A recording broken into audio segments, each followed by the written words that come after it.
नमस्कार। आप देख रहे हैं स्पेशल कवरेज न्यूज और मैं हूं आपके साथ शिव कुमार मिश्रा। आज सर्वोच्च अदालत ने देश की सबसे बड़ी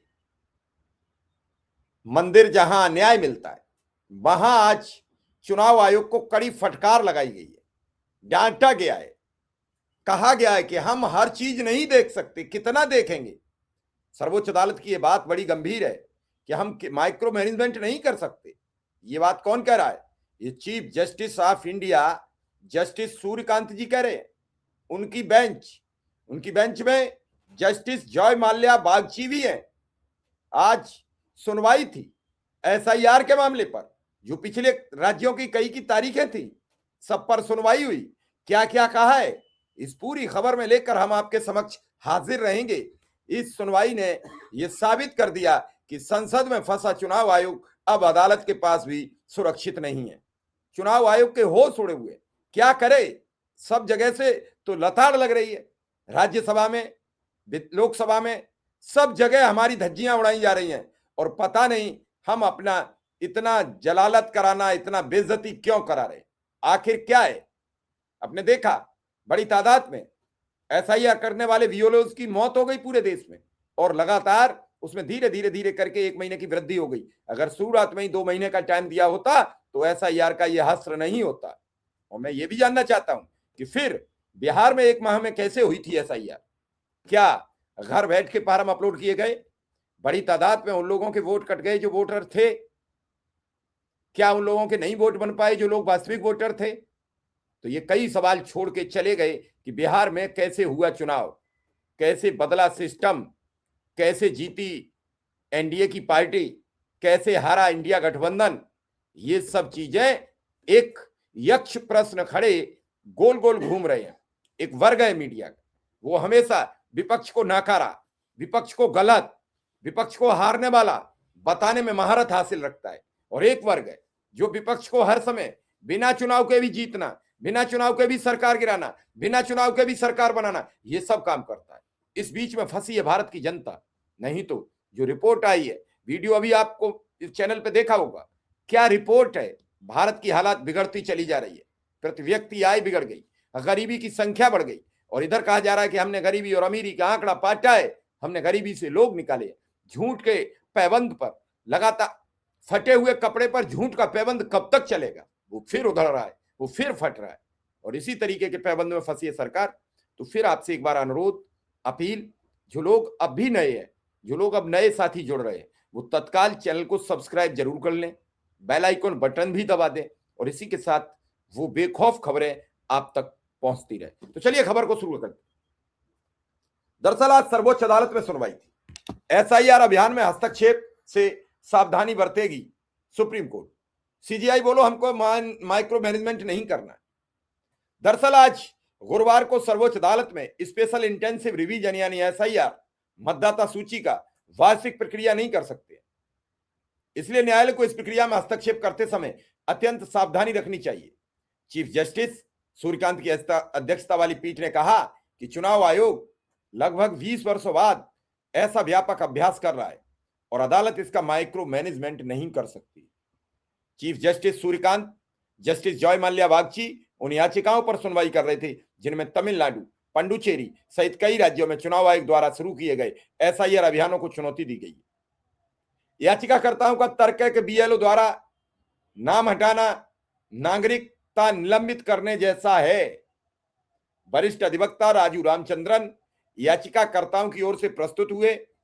उन्होंने चुनाव आयोग द्वारा एसआईआर करने के कारणों पर प्रश्न उठाए और उन्होंने कहा कि बिहार के लिए दिए गए 5 आधार, तेज शहरीकरण, बार बार होने वाले प्रवासन, युवाओं का मतदाता होना, मौतों की रिपोर्ट न होना, विदेशी और अवैध प्रवासियों का मुद्दा शेष राज्यों में लागू करने लायक नहीं है। बिहार में तो ये सब काम हो रहे थे। बिहार में बड़ी तादाद में लोग बिहार के लोग पंजाब गए, हरियाणा गए, बार बार इधर उधर प्रवासन करते हैं, उत्तर प्रदेश जाते हैं। मजदूरी के टाइम पे कोई भट्टे पे जाता है, कोई फैक्ट्रियों में जाता है, कोई कहीं जाता है, लेकिन ऐसा सभी राज्यों में नहीं है।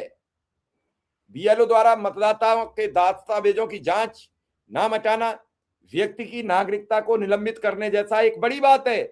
इस बात को प्रत्येक दर्शक समझे कि बीएलओ के द्वारा मतदाता सूची से नाम हटाना नागरिकता निलंबित करने जैसा है। और आगे यही सरकार फिर सवाल करेगी कि आपका वोट नहीं है, आपका पैन कार्ड नहीं है, आपका फला दस्तावेज नहीं है, आपका फला दस्तावेज नहीं है। अब हम आधार कार्ड को नगण्य करते हैं, और आधार कार्ड को एक तरीके से नगण्य कर दिया गया है। यही नहीं बात बनी, उन्होंने कहा कि नागरिकता पर प्रश्न उठाने का अधिकार केवल नागरिकता अधिनियम और विदेशी न्यायाधिकरण को है, न कि बीएलओ को। मतदाता सूची से नाम हटाने की प्रक्रिया आरओपीए के तहत होनी चाहिए, न कि बीएलओ के स्वतंत्र संदेह के आधार पर। प्रवासन का अर्थ केवल घरेलू प्रवासन तक सीमित नहीं है, यह अदालत ने कहा।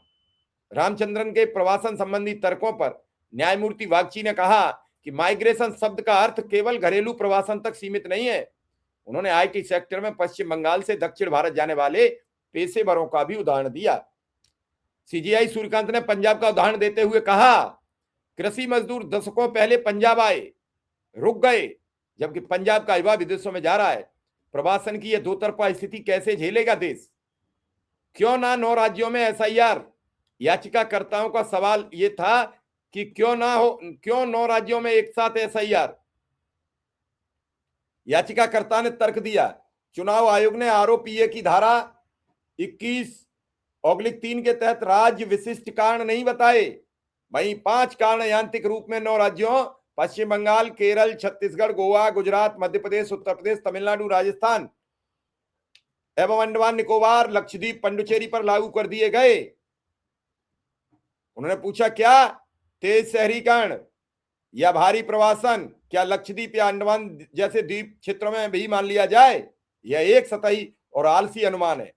सीजीआई ने पलटकर पूछा कि छोटे द्वीपों की जनसंख्या में बदलाव को कैसे समझा जाएगा, जिस पर रामचंद्र ने कहा, इतने बड़े अभ्यास के लिए आयोग को राज्यवार कारण बताने चाहिए थे। सीजीआई ने कहा, एसआईआर को सालाना अभ्यास मत बनाइए। सीजीआई सूर्यकांत ने साफ तौर पर यह कहा कि एसआईआर सालाना प्रक्रिया नहीं है, हम बार बार हस्तक्षेप नहीं कर सकते, इससे यह एक नियमित अभ्यास बन जाएगा। आयोग यह अभ्यास 20 साल बाद कर रहा है, इसलिए हमको माइक्रो मैनेज नहीं करेंगे। रामचंद्रन ने जवाब दिया कि जब अभ्यास 2 दशक बाद हो रहा है, आयोग को और गंभीरता व स्पष्टता दिखानी चाहिए थी, जो नोटिफिकेशन में दिखाई नहीं देती। उम्र, निवास और नागरिकता समान महत्व रखते हैं, और यदि व्यक्ति इन मानकों को पूरा करता है तो आयोग को दायित्व है कि उसके मतदान अधिकार की रक्षा करे। बीएलओ या ईआरओ को संदेह के आधार पर नागरिकता या योग्यता पर सवाल उठाने का कोई दिशा निर्देश नहीं है। अगली सुनवाई अब इस मामले की मंगलवार को जारी रहेगी। सुनवाई अगले मंगलवार को भी जारी रहेगी, जब न्यायालय चुनाव आयोग के व्यापक एसआईआर अभियान की वैधता और प्रक्रिया पर आगे सुनवाई करेगा। सोचिए, वकील लोग ये कह रहे हैं कि जो इन राज्यों में हुआ वो बिहार की तरह नहीं होना चाहिए था। बिहार के हर राज्य के अलग अलग पैमाने, हर राज्य के अलग अलग काम करने के अलग अलग तरीके हैं, तो फिर एसआईआर की प्रक्रिया एक जैसे नियम कानूनों से पूरे देश में, पूरे राज्यों में लागू क्यों? क्या अंडमान निकोबार द्वीप समूह, क्या पुडुचेरी, यहां लोग आते हैं बाहर के प्रवासन, जो प्रवासन के रूल रेगुलेशन के तहत सब कुछ कराया जा रहा है? ये सवाल बड़ा गंभीर उठाया है, और इस सवाल के तहत अगर बातचीत हुई तो चुनाव आयोग फिर अदालत में भी फंस जाएगा। कई चीजें हैं।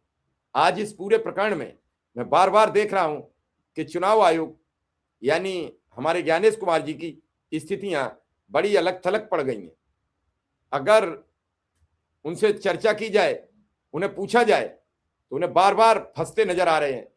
उन्हें राज्यसभा से लेकर कपिल सिब्बल घेर रहे हैं, उन्हें राज्यसभा में संजय सिंह घेर रहे हैं, उन्हें राज्यसभा में मल्लिकार्जुन खड़गे घेर रहे हैं, और जब वो लोकसभा की तरफ आए तो राहुल गांधी नेता प्रतिपक्ष ने घेर लिया, उन्हें अखिलेश यादव ने घेर लिया, उन्हें टीएमसी के सांसदों ने घेर लिया, उन्हें सीपीआई के सांसदों ने घेर लिया। सब उन्हें घेरते पूरा विपक्ष नजर आ रहा है।